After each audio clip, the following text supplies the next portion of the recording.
Est-ce que tu peux supporter cette grâce? Est-ce que tu es là ce matin? Il y a des gens, si on pose la question qui fait la grâce, tout le monde va élever les mains vers le ciel. Mais si on pose la question, qui est prêt à supporter le prix? Il y aura peu de personnes qui vont lever les mains vers le ciel. Recevoir la grâce,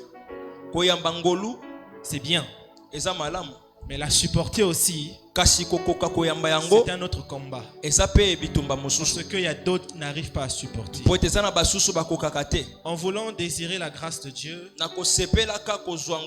tu acceptes aussi les oppressions qui vont venir. En acceptant recevoir la grâce de Dieu, tu acceptes aussi que tu passes par des épreuves. Tu acceptes que Dieu puisse t'éprouver. D'où je pose la question ce matin. Est-ce que tu es prêt à supporter cette grâce? Parce que la grâce de Dieu ne vient pas comme ça. Ça vient par de forgerons. Amen. Je suis sûr que tu comprends de là où je veux venir. Le dimanche passé, nous avons parlé des mauvais serviteurs. On a essayé un peu de dénoncer. On a essayé de dénoncer nos mauvais actes. On a essayé de dénoncer nos mauvais comportements. On a essayé de dénoncer nos mauvaises paroles. Et nous avons déchiré le voile de cet aveuglement-là. Maintenant, nous voulons rentrer dans une nouvelle dimension. Mais dans cette nouvelle dimension, il y a un prix à payer. Et c'est ce que nous allons essayer de décortiquer ce matin. Le prix à payer pour la grâce. Voilà le thème de ma prédication ce matin. Le prix à payer. Il y a des gens que j'avais dit de venir dimanche. C'est dommage, ils ne sont pas là. Mais toi, je bénis l'Éternel pour que toi tu es là. Amen. Je veux que tu acclames pour toi.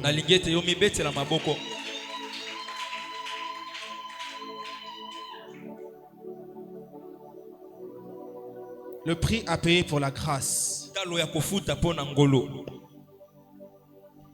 Aujourd'hui, beaucoup de croyants demandent la grâce. Il y a beaucoup de gens qui demandent l'onction. Il y a d'autres qui demandent les dons. D'autres qui cherchent encore l'élévation dans ce qu'ils font. D'autres, ils cherchent les portes ouvertes. Des dimensions nouvelles. Il y a d'autres qui disent dans leur prière: Seigneur, rends-moi capable de faire ceci comme cette personne. Mais très peu de gens, ils disent à Dieu: Seigneur, donne-moi la force de supporter. Nous avons tendance à beaucoup demander, mais on a très peu tendance à demander de supporter la chose que nous demandons. Parce qu'il y a des gens qui ne savent pas entretenir ce qu'ils possèdent en eux. C'est comme toi dans tes finances. Tu as des finances, mais tu ne sais pas les gérer. Après, tu es en train de te traiter de pauvre, alors que c'était ta mauvaise gestion. Amen. Amen. Tu n'as pas su gérer tes finances. Tu as demandé la grâce de Dieu. Dieu te l'a accordé. Qu'est-ce que tu as fait de cette grâce? Amen. Amen. Tu as demandé à ce que Dieu puisse te donner la capacité à prêcher. Tu as demandé à Dieu de te donner la capacité à adorer. Mais où est cette grâce aujourd'hui? Est-elle encore vivante? Ou elle est déjà morte? Tu as demandé à Dieu la grâce d'attirer les gens. Maintenant que Dieu t'a donné cette grâce, toi tu as repoussé les gens au lieu de les attirer. Qu'as-tu fait de ta grâce? Amen. Amen. Tu as demandé à Dieu, Seigneur, j'ai besoin d'argent. Dieu t'a accordé de l'argent. Mais est-ce que tu as nourri celui qui était à côté? Est-ce que tu as donné à celui qui manquait sans foi? Est-ce que tu as manqué à celui qui venait à pied à l'église? Tu es un mauvais serviteur. Parce que nous nous comportons comme des ennemis. C'était le sujet de ma prédication de dimanche. Mais je devais faire une suite logique. Parce que lorsqu'on sort des ténèbres, il y a une vie nouvelle qui nous suit. Et dans cette vie nouvelle-là, on ne nous appartient plus. Nous appartenons à Christ. Et en étant appartenus à Christ, il nous dit ceci, que celui qui veut me suivre, qui se charge de sa propre croix. Ça veut dire soit prêt à payer le prix. Mais il y a beaucoup de gens qui ne veulent pas payer le prix, mais ils veulent voir la gloire de Dieu. Tu es un mauvais serviteur. Il y a une différence entre désirer la grâce et être capable de porter la grâce. Il y a des gens qui portent la grâce. Il y a d'autres encore qui désirent la grâce. Il y a une différence entre ces deux personnes. Lui, il porte la grâce de Dieu en lui. Toi, tu es encore à la recherche de la grâce. Tu as du chemin à faire. Ceux qui portent la grâce de Dieu, ce sont les gens qui savent supporter les choses.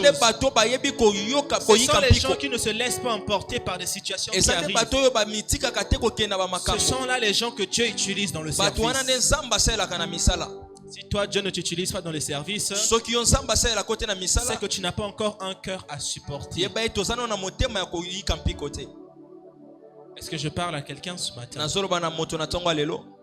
Est-ce que tu as un cœur à supporter les choses? Ou bien ton cœur est fait seulement pour que lorsqu'on te blesse, tu te mets à te plaindre?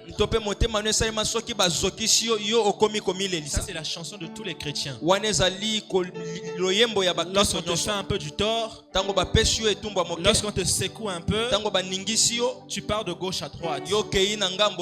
Raconter ton problème. Tu n'as pas un cœur à supporter. Parce que l'Éternel Jésus-Christ nous a enseigné d'avoir un cœur à supporter. Le problème est que toi tu as oublié l'enseignement qu'il t'a prodigé. Parce qu'il t'avait dit il est préférable pour vous que vous soyez persécutés. Toi tu as oublié ce détail. Voilà pourquoi lorsque tu es persécuté, tu deviens quelqu'un qui part de gauche à droite. Raconter ton problème. Quand tu as fait ceci, on a fait cela. Je vais quitter ici. Parce que là-bas on ne m'aime pas. C'est toi le mauvais serviteur. Parce que tu as ignoré les premiers enseignements. Amen. Amen. Dieu ne donne jamais un manteau sans préparer l'épaule qui va porter ce manteau. Amen. Amen. Lorsque tu as pris l'engagement de servir Dieu, spirituellement, Dieu était en train de te préparer. Il était en train de savoir quelle mesure celui-là peut porter mon manteau. Il savait quelle taille te donner pour ton service. Mais tu n'as pas su entretenir ce manteau. Voilà pourquoi case de départ. Amen. Amen. Le problème n'est pas que Dieu refuse de donner. Dieu, il donne. Le problème est souvent que nous ne sommes pas capables de supporter le poids. De supporter le poids de ce que nous demandons. On demande aussi mal. On On demande mal. Voilà pourquoi on n'arrive pas à supporter. Tu demandes en désordre des choses. Aujourd'hui, tu viens demander à Dieu le pain. Demain, c'est le manioc. Après-demain, c'est la nourriture. Je ne sais pas quoi. Mais ce n'est pas comme ça que Dieu nous demande de demander. Si tu lisais bien les enseignements, ce n'est pas de la sorte que Dieu nous demande. Dieu, il te dit d'abord, cherche en premier lieu les choses d'en haut. Il n'a pas dit ne cherche pas d'abord la nourriture. La nourriture, c'est ton droit. J'ai le devoir de te donner la nourriture. Mais ne cherche pas d'abord la nourriture. Cherche d'abord ma face. Si tu cherches ma face, les choses là viendront facilement. Voilà pourquoi tu vois des gens qui ne meurent pas de faim dans ce pays. Parce qu'ils cherchent d'abord en premier lieu Dieu. Mais toi, tu as été aveuglé. Tu cherches d'abord à manger. Tu cherches d'abord les élévations, sans pour autant chercher d'abord la face de Dieu.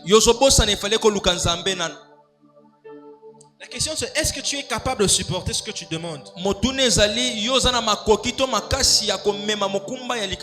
Tu es là, Seigneur, je veux le mariage. Je veux les enfants. Mais est-ce que tu es prêt à supporter ça? Aller dans un mariage, il faut se préparer. Il faut avoir un cœur. Avoir un enfant, il faut se préparer en finance tout comme en physiquement. Parce qu'on ne veut pas que lorsque Dieu te donnera cet enfant, que cet enfant manque de quoi manger, que cet enfant que tu le maltraites. Ce n'est pas ce que Dieu veut. Est-ce que tu supportes la charge que tu as cherchée? J'entends même certains parents dire à leurs enfants nakana kiyokutute.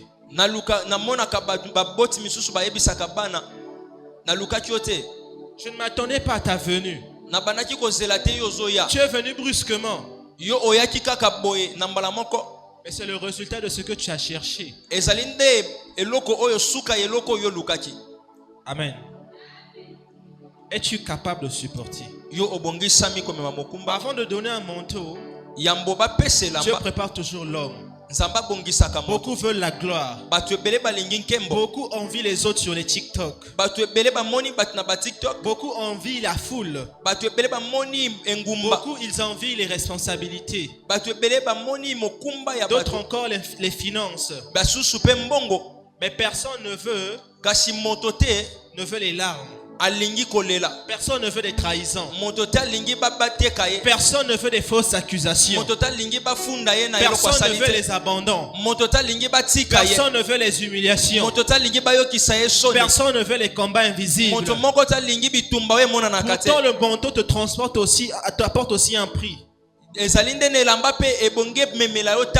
veux les gloires mais tu ne veux pas pleurer. Tu veux la foule mais tu ne veux pas subir les humiliations. Tu veux les responsabilités mais tu ne veux pas subir les fausses accusations. Mais dites-moi, quelle gloire voulez-vous recevoir de Dieu? Si tu ne passes pas par les accusations, si tu ne passes pas par les fausses accusations, si tu ne passes pas par les abandons, si tu ne passes pas par les larmes, alors comment vas-tu recevoir un manteau idéal de la part de l'Éternel?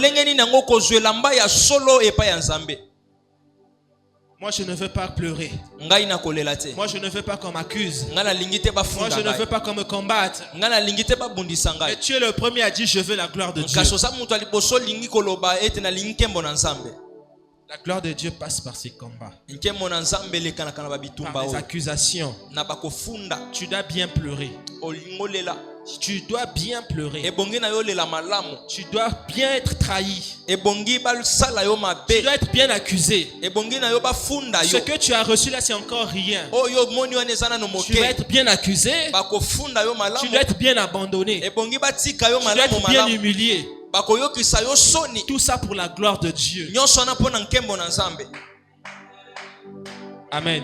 Amen. Je te prépare simplement à subir ce moment qui viendra dans ta vie. Parce que les grands hommes que Dieu a utilisés dans la Bible, ils sont passés par ces épreuves. Alors toi, le chrétien charismatique, comment veux-tu ne pas passer par ces épreuves? Oh non, on n'a plus les mêmes époques. Mais notre époque est encore plus pire que leur époque. Alors tu dois subir ces choses pour vivre la main de l'Éternel. Tu vas être serviteur. Apprends à supporter. Apprends à rester là où on t'accuse. Apprends à te forger là où on t'accuse. Apprends à grandir là où on t'humilie. Apprends à prouver les gens le contraire là où on est en train de t'abandonner. Parce que c'est dans ce lieu là où on t'humilie là, c'est dans ce lieu là où on t'a abandonné là, que Dieu va envoyer quelqu'un pour te sortir de là. C'est là où Dieu lui-même va venir pour te sortir de là. David, il était abandonné dans la forêt. Il était abandonné. Ses frères étaient dans la cité. Lui, on lui a mis dans la forêt. C'est là où Dieu décide d'envoyer Samuel pour venir lui annoncer une nouvelle. David, vois-tu, tu seras roi. Oh. C'est dans ce lieu de souffrance-là que Dieu viendra te chercher pour te dire, mon fils, c'est bon, tu as combattu, tu as supporté, tu t'es forgé, tu as eu le cœur que je voulais que tu puisses avoir. Maintenant, je peux t'utiliser pour des grandes choses. Regardez Abraham. Il était en manque d'enfants. Chose bizarre, j'ai compris que Abraham était assis sur un lieu prophétique. Sur une chaîne de Mamré. Si je vous donne l'explication de la chaîne de Mamré, vous comprendrez que c'était un lieu prophétique. Abraham lui-même, il ne comprenait pas ça. Ce n'était pas un arbre comme tout autre arbre. En plein milieu du soleil, en plein milieu de la journée, Abraham, dans sa douleur, il décide d'aller s'asseoir sur cet arbre-là. Mais ce qu'il oubliait, c'est que cet arbre dans lequel il était assis, c'était un arbre qui faisait 1000 ans. Et cet arbre-là, qu'il peut faire 1000 ans, cet arbre-là est capable de produire des fruits. Et c'est dans ce lieu-là seulement que Dieu décide d'apparaître à Abraham pour lui annoncer au milieu de la journée que Abraham, tu enfanteras un fils dans ta vieillesse. Je ne sais pas si l'église comprend. Cet arbre-là pouvait faire 1000 ans d'existence. Et cet arbre-là, il pouvait produire aussi des fruits encore malgré les 1000 ans. Abraham, il est fatigué, il est parti s'asseoir sur cet arbre-là. Et c'est là où Dieu décide d'apparaître à Abraham pour lui faire comprendre en réalité que Abraham, vois-tu, là dans lequel tu es assis, il produit des fruits dans sa vieillesse. Ce qui revient à dire que toi aussi, tu vas produire des fruits dans ta vieillesse. C'est ce que l'Éternel voulait faire comprendre à Abraham. Il y a des lieux spéciaux que Dieu apparaît à quelqu'un pour te dire que dans ton lieu de souffrance là, c'est là où moi l'Éternel je vais t'apparaître pour te dire que ça c'est un lieu là où tu t'es forgé. Ça c'est un lieu là où tu as trop pleuré. C'est un lieu là où tu t'es trop lamenté. Maintenant moi l'Éternel, je décide d'apparaître seulement sur ce lieu là pour t'enseigner quelque chose de grand. Est-ce que tu comprends ça, Maman Ngala? C'est un lieu prophétique là où Dieu décide d'apparaître aux gens prophétiques. Il y avait plusieurs endroits là où Abraham pouvait aller s'asseoir. Pourquoi il choisit seulement la chaîne de Mamré? La chaîne de Mamré était en collaboration avec son miracle. Toi, tu as négligé ton lieu de miracle. Voilà pourquoi tu n'arrives pas à voir la main de Dieu. Voilà pourquoi le manteau n'est pas encore descendu. Mais ce matin, je te dis de revenir sur ton lieu de miracle. Parce que c'est là où l'Éternel viendra te sortir de la boue. C'est là où l'Éternel viendra te lever. C'est là où l'Éternel viendra te dire que c'est bon, j'ai besoin de toi. Alors reviens, bien-aimé. Reviens dans ta première maison. Reviens dans le premier amour. Parce que l'Éternel veut te trouver là. C'est là qu'il va te sortir. Ce n'est pas là où tu es parti. Ce n'est pas là où tu es parti pleurer. C'est ici. C'est ici. Devant la chaîne de Mamré. Dans la forêt. Au milieu des loups. Au milieu des gens qui t'ont trahi. Au milieu des gens qui t'ont blessé. C'est là où Dieu va te sortir pour t'élever. Maintenant, si tu fouilles ce lieu, Dieu va chercher quelqu'un d'autre. Parce qu'il ne manque pas de gens.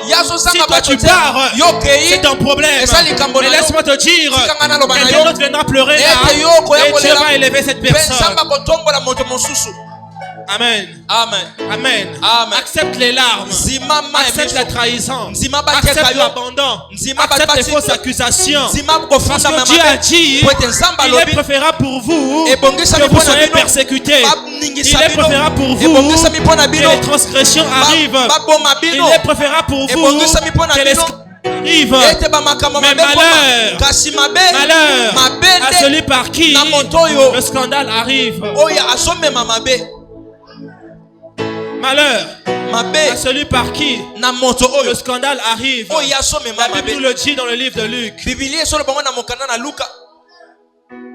Amen. Amen. Comment seras-tu capable de supporter? Posons-nous d'abord la question. Moi je cherche la grâce, je l'avoue. Je cherche la gloire de Dieu. Parce que je veux vivre une autre dimension. Toi aussi tu cherches la grâce de Dieu. Mais on doit se poser des questions. Est-ce qu'on arrive d'abord à supporter le mensonge? Est-ce qu'on arrive d'abord à supporter les fausses accusations? Est-ce qu'on arrive à supporter la jalousie? Est-ce qu'on arrive à supporter les critiques? Toi, tu n'arrives pas d'abord à supporter ces choses. Mais comment seras-tu capable de supporter la gloire que tu cherches?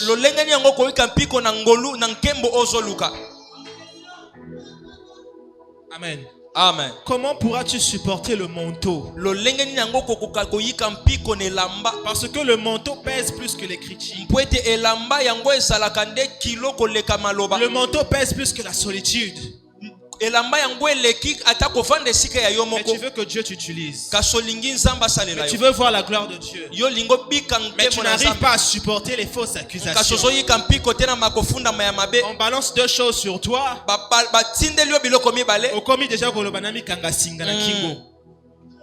Faut partir. Amen. Amen. On te balance seulement deux critiques. Tu vas abandonner le service de Dieu. Mais chez toi dans la intimité dans ta chambre, tu es là demander, Seigneur, donne-moi la gloire, donne-moi la gloire. Mais là-bas, tu n'arrives pas à supporter les critiques. À la place de la gloire, Dieu va encore te donner des critiques. Il va encore t'envoyer des gens qui vont encore bien te laver. Il y a d'autres personnes, c'est Dieu qui les envoie pour te fortifier. Mais si tu ne comprends pas cela, tu seras là tout le temps à te plaindre. Et dans l'église, on a trop de chrétiens plaintifs. On a trop de chrétiens qui aiment trop se plaindre. Et voilà pourquoi on devient des colporteurs. On commence à aller réclamer de gauche à droite. Que frère un tel m'a fait ceci. Que frère un tel m'a fait cela. Mais apprends à supporter les critiques. Il y a des gens qui ont reçu bien pire. Il y a des gens qu'on a traités de sorciers. Il y a des gens qu'on a traités de rébellion à l'église. Mais ces mêmes personnes qu'on a traitées de rébellion, ils se retrouvent à vous enseigner ce matin. Ces mêmes personnes qu'on vous a traité de sorciers, ce sont ces gens-là qui prient pour vous matin, midi, soir.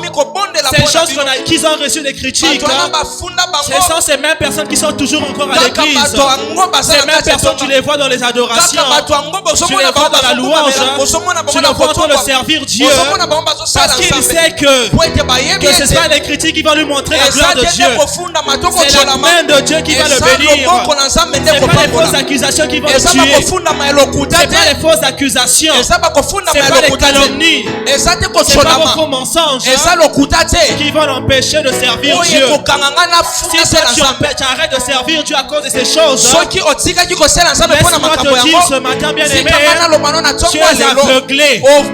Tu dois déchirer le voile. Tu dois ouvrir les yeux pour comprendre que les fausses accusations, c'est pour m'élever. Les fausses accusations, c'est pour me faire grandir. Les mensonges sur ma vie, c'est pour me fortifier. Le fait qu'on me traite de sorcier, c'est pour m'emmener vers la gloire de Dieu. Parce que la gloire de Dieu, tu dois passer par la persécution. Mais si tu refuses d'être persécuté, tu ne vas pas encore arriver à la main de Dieu. La main de Dieu, on doit aller dire à quelqu'un là-bas que frère un tel a fait ceci. J'ai vu frère un tel avec telle personne.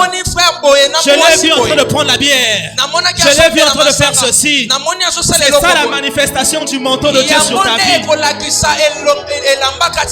Toi tu sers Dieu pendant ce temps. Pendant que tu sers Dieu, laisse-les t'accuser. Ne prête pas oreille. Pendant que tu sers Dieu, accepte les critiques. Pendant que tu sers Dieu, accepte la solitude. Pendant que tu sers Dieu, accepte les abandons. Accepte même que ta famille te fasse du mal. Toi sers seulement Dieu. Toi sers seulement Dieu. Ne quitte pas l'église. Ne quitte pas l'église. Tu n'es pas encore enfoncé, bien aimé. Tu seras bien enfoncé. On va bien te blesser ton cœur. Mais pendant ce temps, sers Dieu. Connais ta mission.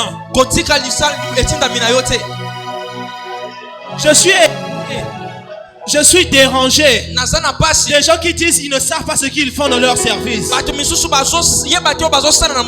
les appelais serviteurs. Mais tu ne sais pas ce que tu fais de ta vie. Tu les appelais serviteurs. Mais tu as du mal à servir Dieu. Je suis dérangé contre ces personnes-là. Pendant qu'on te raconte des petites choses sur ta vie qui ne sont même pas vraies. Tu as pleuré. Qui t'a donné l'ordre de pleurer? Qui t'a dit de pleurer? Qui t'a dit de te la... Tu as dit à la place, fortifie-toi et prends courage. Nourris-toi des fausses accusations. Nourris-toi des mensonges. Nourris-toi de l'abandon. Tu dois te nourrir de ces choses. Qu'est-ce que tu pensais que David faisait dans la forêt? Il était en train de se fortifier. Vous pensez que comme vous êtes dans la cité, vous mangez de la viande. Vous pensez que là-bas il manquait de quelque chose. Vous êtes en train de faire erreur, bien aimé. Dans la forêt là-bas, David ne manquait de rien. David avait tout. Il avait tout. Mais comme toi tu n'as pas la vue de l'esprit pour voir cela, tu te dis qu'on avait abandonné David. On n'avait pas abandonné David. Parce que celui qu'on abandonne, on ne peut pas encore aller le chercher. En réalité, celui qu'on abandonne, il n'est pas abandonné. On le prépare juste pour venir l'utiliser après. Dieu t'a mis à l'écart. C'est pas qu'on t'avait abandonné. C'est Dieu qui t'a mis à l'écart. Est-ce que tu peux dire avec moi, Dieu m'avait mis à l'écart? Ta famille ne t'a pas abandonné. Ta famille ne t'a pas abandonné. L'église ne t'a pas abandonné. C'est juste Dieu qui t'a mis à l'écart. Face à ces mauvaises personnes. Ces mauvaises personnes. Dieu t'a seulement mis à l'écart. Parce qu'ils ne veulent pas que ces gens-là puissent te détourner de ta grâce. Voilà pourquoi on est allé chercher David dans la forêt. C'était pas au milieu de ses frères. C'était dans la forêt. C'était dans le lieu saint. C'était dans le lieu là où il vivait avec ses brebis. C'est là où la gloire est descendue. Maintenant, toi. Maintenant, moi. Moins d'erreurs car va tinner leur sujet moro. Depuis dimanche, je ne fais que parler des mauvais serviteurs, des mauvais chrétiens. Je ne parle pas des faux prophètes. Moi, je ne suis pas là sur eux. Là, je suis sur toi et moi. Je suis sur toi et moi. On doit se choquer. Parce que ce déclic-là m'est arrivé depuis le séminaire des jeunes. Je suis toujours en train de me questionner qu'est-ce qu'il faut faire pour que les chrétiens changent. Et Dieu me dit, parle sans limite. Je dois parler, n'est-ce pas? Devrais-je parler, n'est-ce pas? Est-ce que je dois me limiter pour toi? Je ne dois pas limiter la parole de Dieu. Parce que Dieu n'a pas limité sa bénédiction avec moi.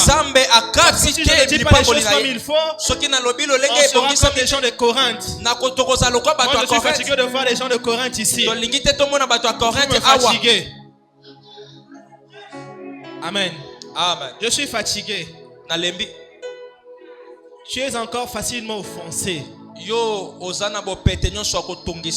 Tu refuses même de pardonner les gens qui te blessent. Tu es en train de bloquer le manteau de Dieu sur ta vie. Comment porteras-tu demain la grâce qui attirera encore plus d'attaques?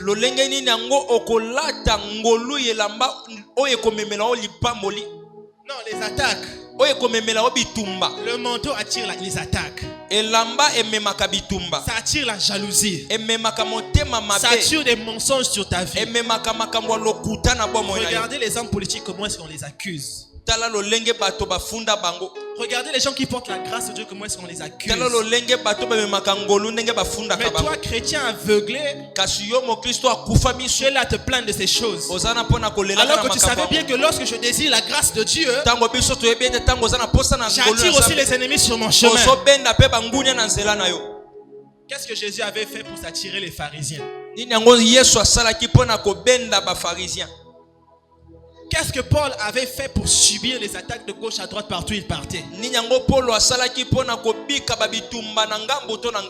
pas qu'Étienne qui était lapidé. Paul aussi a été lapidé. Où est le mal à prêcher Dieu? Où est le mal à prêcher Dieu pour que vous puissiez me lapider? Quel message j'ai eu à utiliser pour te choquer, pour que toi tu puisses vouloir me faire du mal? Celui qui va me chercher du mal après ce message, sachez que ce n'est pas moi que vous allez chercher du mal, mais c'est Dieu. Parce que tu vas te comporter en Saoul de Tarse.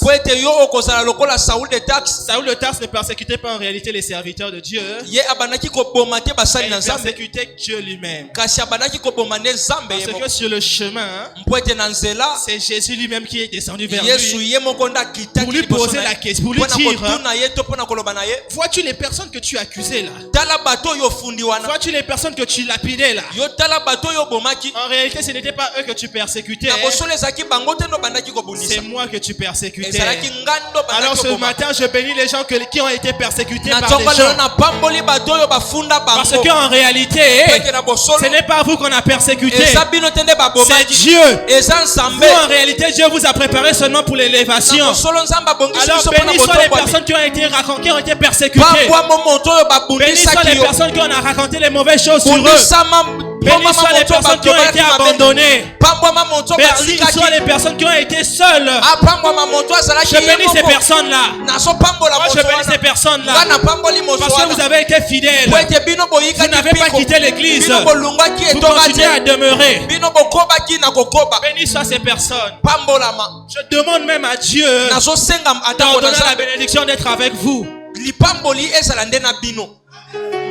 Je reçois, papa. Recevez cela ce matin. Recevez cela ce matin. Parce que vous avez été persécutés. Vous avez été abandonnés. On a raconté des choses sur vous. Mais malgré ces choses-là, vous êtes encore là. Je veux quelqu'un qui dit je serai encore là.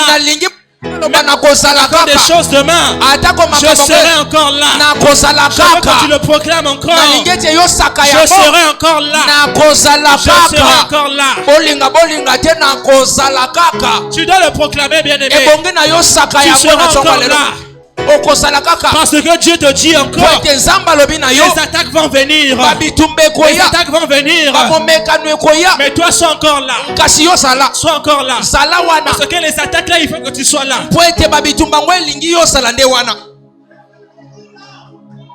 Amen. Amen. Jésus lui-même, il a payé le prix. Avant la gloire, je vous ai dit, il est passé par Gethsemane. Vous savez ce qu'il a subi à Gethsemane? Cela ne lui a pas empêché de prêcher. Parce que dès 12 ans, il disait même à ses parents, Joseph et Marie, ne savez-vous pas que je dois m'occuper des affaires de mon père? Bien aimé, je dis ce matin, même si tu m'accuses, même si tu me vois avec quelqu'un dehors sans comprendre ce qui se passe là-bas, je vais continuer à m'occuper des affaires de mon père.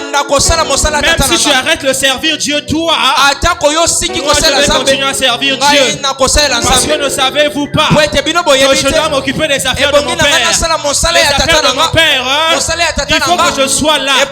Alors les accusations ne vont pas m'arrêter de servir Dieu. Les mensonges ne vont pas m'arrêter de servir Dieu. Voilà pourquoi je suis en train de vous bénir. Parce que tu continues à servir Dieu.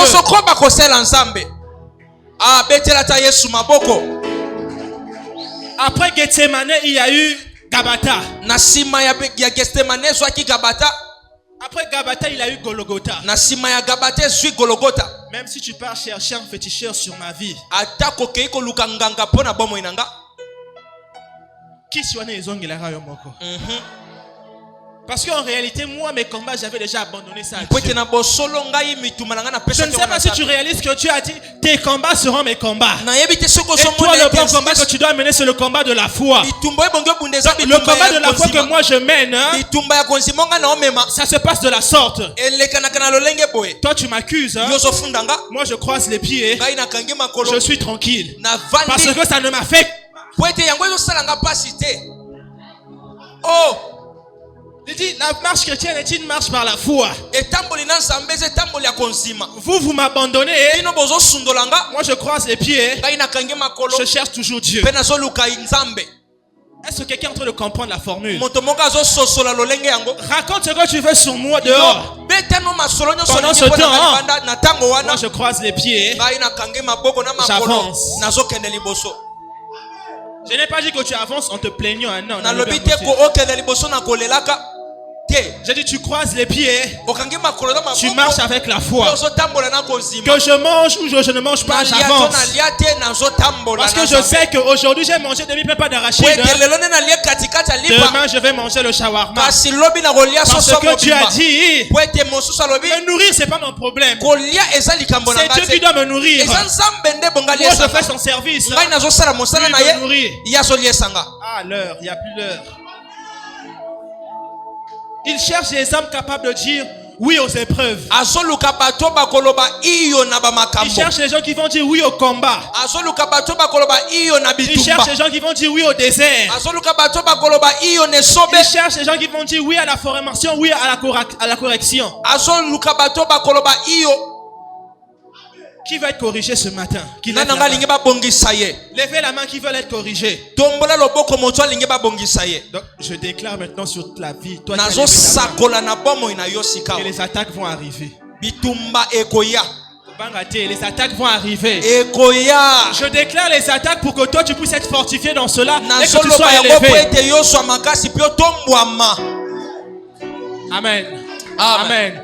Accepte la correction. Si on veut t'apporter une critique constructive, accepte cela. Si quelqu'un raconte des choses sur toi, je veux que désormais que nous puissions avoir un seul langage. Que tu dises avec cette personne, avance bien aimé. Je dis à cette personne, avance. Parce que la Bible dit ceci, que celui qui se souille, qui se souille encore, continue au Tonga, continue, c'est ta mission que Dieu t'a mis sur la terre. Amen. Amen. Que celui qui se souille, qui se souille encore, toi laisse-lui se souiller. Mais entre temps, prie aussi pour lui. Parce que vous n'êtes pas ennemis. Si lui il te considère comme ennemi, toi prie pour lui comme un ami. Amen. Amen. Amen. Amen. La Bible dit dans le livre d'Ézéchiel 22 verset 30, je cherche un homme. Je cherche Un homme. Nazoluka nde moto. Un homme. Moto. Pas deux. Mibalete. Pas trois. Misato te. Un homme. Moto. Qui pourra Moto akokoka supporter les critiques du maître. Koyika mpiko na makamba mabe ya maître. Si tu es là, lève seulement la main, on va te Soko voir. zawana tombola kaka loboko na yo. Un homme qui pourra supporter les critiques de Mike. Donc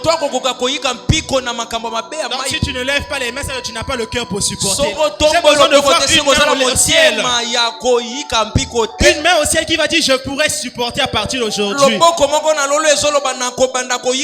C'est un engagement que tu es en train de faire. Je suis en train de prêcher prophétiquement, bien aimé. Si tu ne comprends pas ça. C'est un engagement que je suis en train de faire avec toi. La Bible dit je cherche un homme qui pourra supporter les critiques de ce ministère. Si tu lèves seulement la main, je vais te donner la suite. Hey, chante de voir les mains par terre. Ah Seigneur. Lève les mains, bien aimé. Lève les mains. Je cherche un homme qui pourra supporter les critiques de ce ministère. Je suis en train de chercher une main. La sœur Grâce, tu es où? Je suis en train de chercher une main qui va se lever vers le ciel. Qui pourra supporter les charges, les critiques, les mensonges de ce ministère. Merci frère authentique. C'est un acte prophétique. Maintenant, écoute la suite. À partir de maintenant, celui qui va se plaindre, le feu de Dieu va le frapper. Je suis en train de le déclarer maintenant. Tu as pris l'engagement de supporter toutes les critiques. À partir d'aujourd'hui, nous sommes le premier dimanche du mois d'août. Celui qui va se plaindre dans les jours à venir, les critiques qu'il va subir ici, Dieu va le frapper à la place de la personne qui l'a critiqué. Donc Mitalio, moi j'ai déclaré, tu as fait un engagement ce matin de supporter quand te blesse. Je vais même, quand je vais même rentrer, je vais même dire à Dieu, Seigneur, envoie encore les gens qui vont encore bien nous blesser. Comme ça, je vais voir si toi, ton engagement là a été puissant ou pas. Maintenant, le bon combat que l'église doit mener à partir de maintenant, c'est le bon combat de la foi. S'il y avait le wifi, mais je disais au frère authentique, je m'en fous.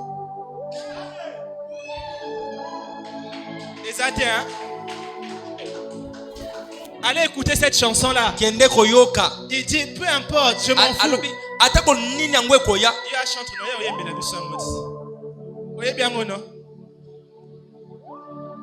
Amen. Acclamons pour l'Éternel.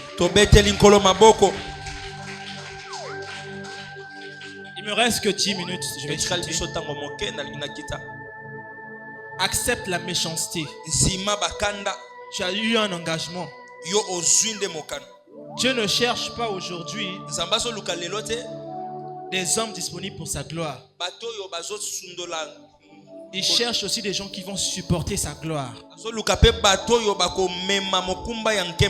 Et je vais maintenant rentrer dans nos vies personnelles.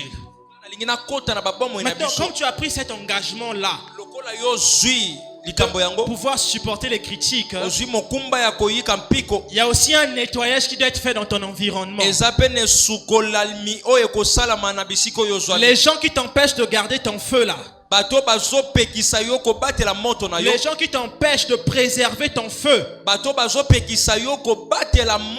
tu dois les dire au revoir. Il n'y a plus question de chuchoter les gens qui te critiquaient. La Bible dit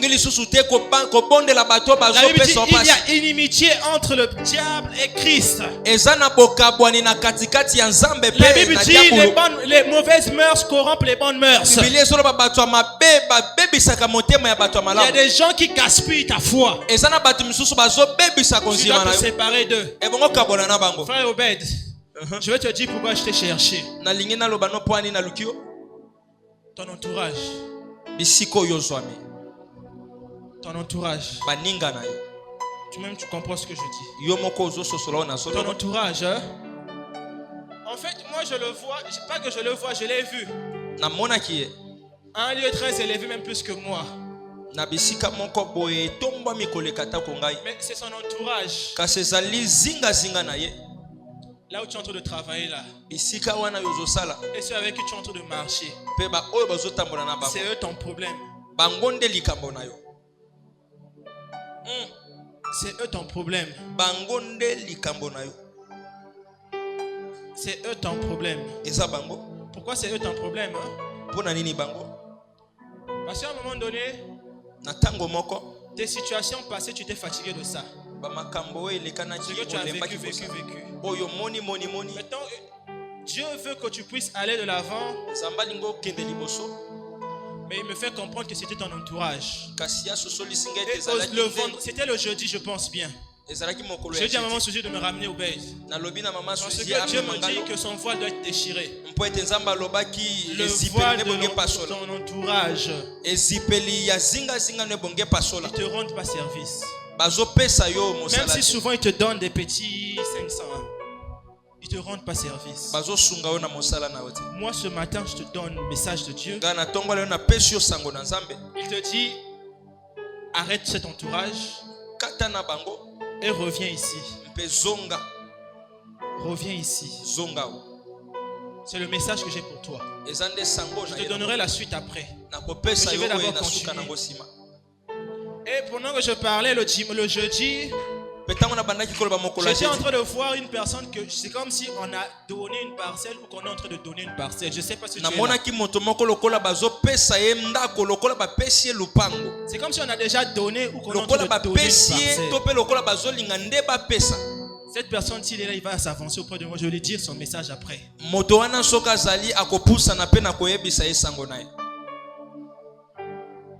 Amen. Amen. Les gens qui t'empêchent de garder ton feu, tu dois te séparer d'eux. Tu dois te séparer d'eux.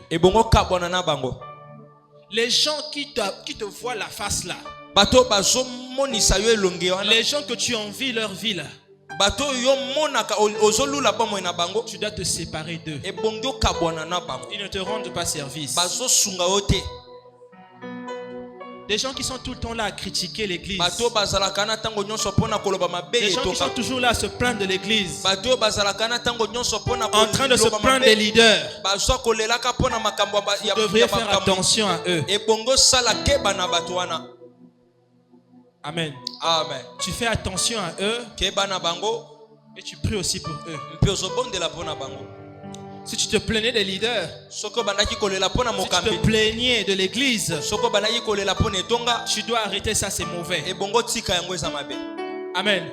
Amen. Je me demande même quand tu te plains de l'église, c'est quelle église dont tu te plains? L'église, il y a Batoubé, il y a bâtiment.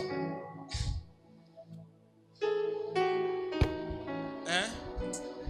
Parce qu'il y a des